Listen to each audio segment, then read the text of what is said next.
Hi everyone, আমি চাঁদনি। বলেছিলাম একটা ভিডিও নিয়ে আসবো, তো আমি হাজির। আর যারা আমার চ্যানেলকে ফলো করেছো তাদেরকে অনেক অনেক থ্যাংক ইউ।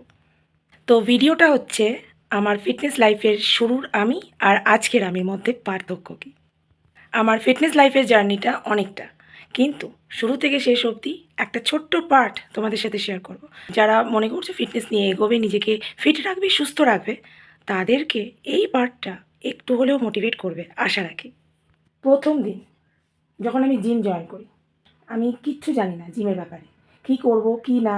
জিমে যাব, সবাই থাকবে, ডাম্বেল বারবেল মেশিনস, কিছুই জানি না, মানে কিছুই না। আমি না এত টেনশনে ছিলাম, এত নার্ভাস ছিলাম, সে মাথা নিচু করে মনে একটা ভয় নিয়ে আমি জিমে গিয়েছিলাম। আর জিমে যাওয়ার পর আমি 10 মিনিট খালি বসেই ছিলাম, এদিক ওদিক দেখছিলাম কী করব না করব।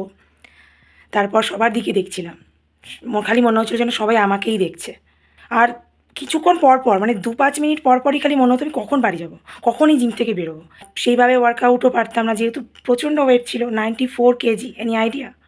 ভেবেছিলাম কাল থেকে আর আসবো না জিমে। আর দেখো আজকের আমি। এখন আমি যখন জিম যাই তখন কিন্তু মাথা নিচু করে নয়, মাথা উঁচু করে, হেসে, মন মেজাজ একদম ফ্রেশ মাইন্ড, একটা আলাদাই উৎসাহের সাথে যাই জিমে।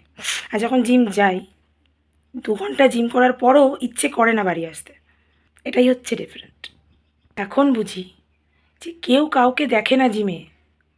জিমে যারা আসে তারা নিজের লড়াই নিজে লড়তে আসে। এবার বুঝলে, নতুন কোনো কিছু শুরু করা এত সহজ নয়। তাই ভেঙে পড়বে না, হাল ছাড়বে না, স্পিরিটটা ধরে রাখো, কনফিডেন্টলি এগিয়ে যাও, ভয়টাকে জয় করো। তোমাদের সাথেও কি এরকম কিছু হয়েছে? তাহলে আমাকে জানাও। আর আমার ভিডিওটা ভালো লাগলে অবশ্যই শেয়ার করে দিও, সাথে আমার চ্যানেলটাও। এভাবেই পাশে থেকো। Thank you.